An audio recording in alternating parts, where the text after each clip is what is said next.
Elle est organisée par la DITAES, la Dynamique pour une transition agroécologique, qui depuis maintenant plus de 5 ans travaille à avancer l'agroécologie dans l'agenda politique, dans le débat public, mais également de manière plus concrète à l'échelle des territoires. Et donc l'objet de cette journée-là s'inscrit aussi dans un contexte assez spécifique. Nous sommes dans un contexte géopolitique assez fragile où aujourd'hui la dépendance et l'insécurité alimentaire du Sénégal est de plus en plus mise en exergue. Nous sommes également dans un contexte aujourd'hui où on se rend compte que la solidarité gouvernementale doit se traduire en actions concrètes aujourd'hui dans les initiatives qui sont menées.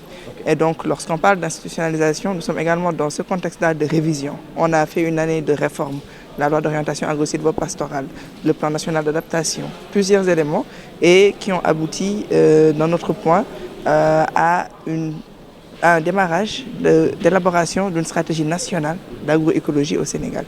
Et donc, ces journées visent justement à renforcer ce processus, à alimenter la discussion en remontant les informations des acteurs des territoires qui sont issus de la caravane 2025 que nous avons organisée, mais également essayer de marquer un signal fort que nous avons eu, un engagement politique aujourd'hui des institutions qui sont concernées en priorité, notamment le ministère de l'Agriculture et le ministère de l'Environnement, qui ont présidé cette 5e édition des JA. Dans le thème, il y a un appel à l'action. Aujourd'hui, concrètement, lorsqu'on parle de l'agroécologie, elle existe dans toutes les politiques publiques.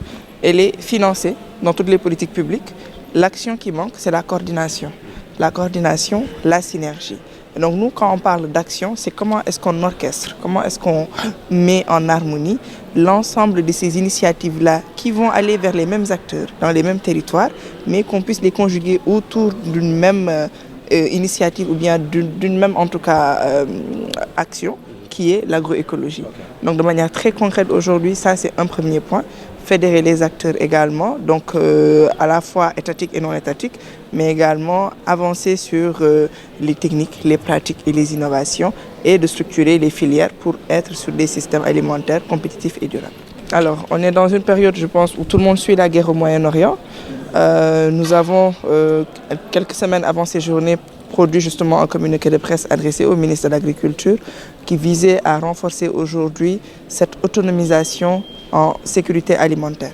Au niveau local, comment on fait pour atteindre notre sécurité alimentaire? Et donc, de manière concrète, la question des engrais est la première sur laquelle on est exposé.